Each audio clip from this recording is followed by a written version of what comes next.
సర్పంచ్ ఎన్నికలు గ్రామ స్థాయిలో పరువు ప్రతిష్టకు సంబంధించి అతిపెద్ద ఎన్నికలు. ఫ్రెండ్స్, త్వరలో స్థానిక ఎన్నికలు వస్తున్నాయి కదా. దానిలో భాగంగా గ్రామ స్థాయిలో సర్పంచ్ పదవి మరియు ఇతర నాయకుల గురించి పూర్తిగా తెలుసుకుందాం. 31 జిల్లాలకు సంబంధించిన జిల్లా ప్రజా పరిషత్ ఎంపీపీ ఉన్నామని రాష్ట్ర ఎన్నికల సంఘం కూడా తెలిపింది. దీంతో కేసులో తదుపరి ఎన్నికల నిర్వహణకు ఎక్సైజ్, పోలీస్, పంచాయతీరాజ్ శాఖల నివేదిక తీసుకుంటోంది ఎన్నికల కమిషన్. ముందుగా మనమంతా అనుకునే విధంగా సర్పంచ్ ఎన్నికలు రాజ్యాంగ అమల్లో వచ్చినప్పటి నుంచి లేవు. దీన్ని భారతదేశంలో అన్ని రాష్ట్రాలు శాసనసభ చట్టాల ద్వారా అట్టడుగు స్థాయిలో ప్రజాస్వామ్యాన్ని పటిష్టం చేయడంలో భాగంగా పంచాయతీరాజ్ వ్యవస్థను ఏర్పాటు చేస్తూ గ్రామాలకు బాధ్యతలు అప్పగించారు. తర్వాత కాలంలో ఆయా ప్రభుత్వాలు నియమించిన కమిటీల సిఫార్సు మేరకు భారత ప్రభుత్వం అప్పటి ప్రధానమంత్రి పివి నరసింహారావు అధ్యక్షతన 1992 సంవత్సరంలో 73వ రాజ్యాంగ సవరణ ద్వారా రాజ్యాంగ హోదా కలిగించి రాజ్యాంగంలో 9వ భాగాన్ని ది పంచాయత్స్ అనే పేరుతో చేర్చి ఆర్టికల్ 243 నుంచి 243 వరకు ప్రకటనలు చేర్చి దీన్ని అదనంగా 11వ షెడ్యూల్ను కూడా చేర్చి పంచాయతీ రాజ్ సంస్థలు నిర్వహించాల్సిన 29 విధులను పేర్కొని దీన్ని ఆర్టికల్ 243Gలో చేర్చారు. ఈ చట్టం ద్వారా రాష్ట్ర ప్రభుత్వాలు పంచాయతీరాజ్ వ్యవస్థను ఏర్పాటు చేయడం రాజ్యాంగబద్ధ విధి.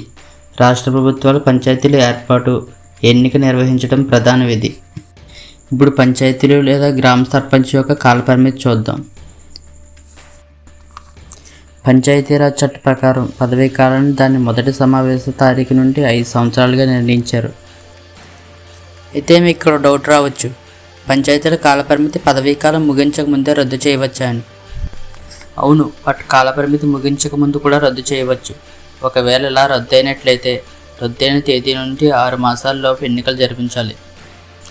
అయితే దీన్ని కొద్దిగా జాగ్రత్తగా వినండి. రద్దయిన పంచాయతీకి మిగిలిన పదవీ కాలం 6 నెలల కంటే తక్కువగా ఉంటే సదరు 6 నెలల కాలానికి ఎన్నికలు జరిపి కొత్త పంచాయతీని ఏర్పాటు చేయనవసరం లేదు.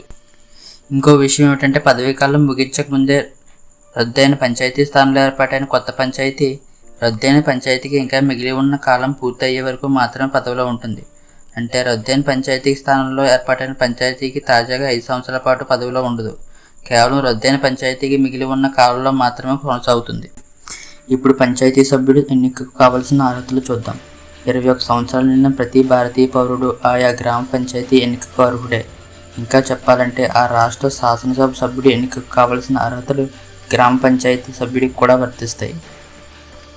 ఇప్పుడు గ్రామ పంచాయతీలకు ఎలక్షన్ నిర్వహించాలంటే ఒక కార్యనిర్వాహక వర్గం ఉండాలి కదా. అదే రాష్ట్ర ఎన్నికల సంఘం. పంచాయతీరాజ్ సంస్థల ఎన్నికల నిర్వహణ కోసం ఓటర్ల జాబితా తయారీ, మార్గదర్శకత్వం, పర్యవేక్షణ మరియు నియంత్రణ బాధ్యతలను రాష్ట్ర ఎన్నికల సంఘానికి అప్పగించాలి. ఈ ఎన్నికల సంఘానికి కమిషనర్ను రాష్ట్ర గవర్నర్ చేత నియమించబడతారు. వారి పదవీ కాలం, జీతభత్యాలు మొదలైనవన్నీ రాష్ట్ర గవర్నర్ నిర్ణయిస్తారు. రాష్ట్ర హైకోర్టు న్యాయమూర్తిని పదవి నుంచి తొలగించడానికి పాటించే నియమ నిబంధనలు రాష్ట్ర ఎన్నికల కమిషనర్ను పదవి నుంచి తొలగించడానికి వర్తిస్తాయి. కమిషనర్ని నియమించిన తర్వాత వారి పదవిలో ఉన్నప్పుడు తనకు నష్టం కలిగించే విధంగా సర్వీస్ కండిషన్లు మార్చరాదు. గ్రామ పంచాయతీ ఎన్నికల కోసం రాష్ట్ర శాసనసభ నియమ నిబంధనలను రూపొందిస్తుంది. ఇప్పుడు గ్రామ పంచాయతీలకు నిధులు ఏ విధంగా సమకూరుతాయో చూద్దాం.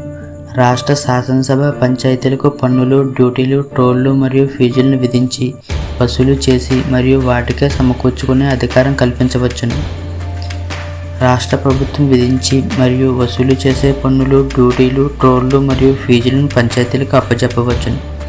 రాష్ట్ర సంఘటిత నిధి నుంచి సహాయం కొరకు నిధులను పంచాయతీలకు సమకూర్చవచ్చును మరియు పంచాయతీలకు సమకూరే నిధులను జమ చేయుటకు ఒక నిధిని ఏర్పాటు చేయవచ్చును.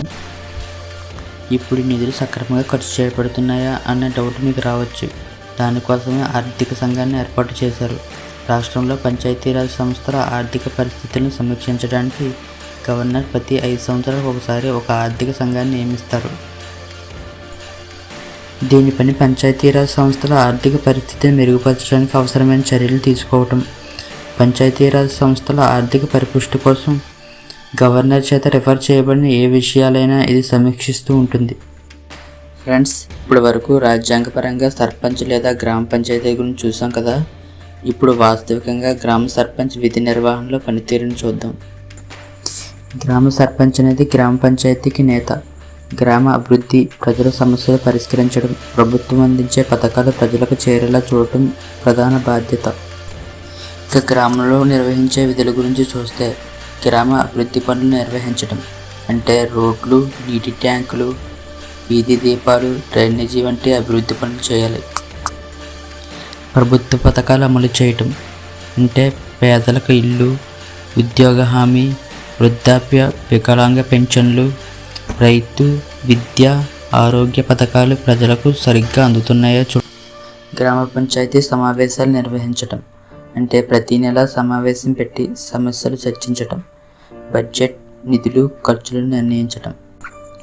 శుభ్రత, పరిశుభ్రతపై దృష్టి పెట్టడం అంటే గ్రామం శుభ్రంగా ఉండేలా స్వచ్ఛ భారత్ కార్యక్రమాలు నిర్వహించడం, చెత్త నివారణ, దోమల నివారణ, కాలువల శుభ్రత పర్యవేక్షించడం. నీరు, విద్యుత్ సమస్యలు పరిష్కరించడం, గ్రామంలో అందరికీ త్రాగునీరు మరియు స్ట్రీట్ లైట్లు ఉండేలా చూడటం. గ్రామ శాంతి భద్రతలకు కృషి చేయడం, చిన్న గొడవలు, వివాదాలు గ్రామంలో పంచాయతీల ద్వారా పరిష్కరించడం, పోలీసులు లేదా అధికారులకు అవసరమైన సమాచారాన్ని ఇవ్వడం. పాఠశాలలు మరియు ఆరోగ్య కేంద్రాల పర్యవేక్షణ అంటే పాఠశాలలో, అంగన్వాడీ కేంద్రాలు, ప్రాథమిక ఆరోగ్య కేంద్రాలు పనితీరును చూసుకోవాలి. గ్రామ రికార్డులు మరియు ఖర్చుల యందు పారదర్శకంగా ఉండటం, నిధుల వాడకం స్పష్టంగా రికార్డులు నమోదు చేయాలి. ఫ్రెండ్స్, మనం ఇప్పుడు గ్రామ సర్పంచ్ విధులను చూసాం కదా. ఇప్పుడు మన తెలుగు రాష్ట్రాల్లో అమల్లో ఉన్న 3 అంచెల విధానం పరిపాలనా నిర్మాణాన్ని ఒకసారి పరిశీలిద్దాం. దీనిలో ముఖ్యంగా 3 భాగాలు ఉంటాయి.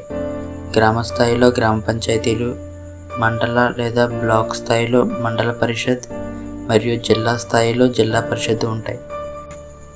దీని గురించి క్లుప్తంగా చెప్పాలంటే, మనం ఒక గ్రామ స్థాయిలో ఉన్న ఒక ముఖ్యమైన సమస్యను ప్రభుత్వం దృష్టికి తీసుకెళ్దాం అనుకున్నాం. ఇప్పుడు ముందుగా దాన్ని గ్రామ స్థాయిలో గ్రామ పంచాయతీ ద్వారా సర్పంచ్ గారికి తెలియజేస్తాం.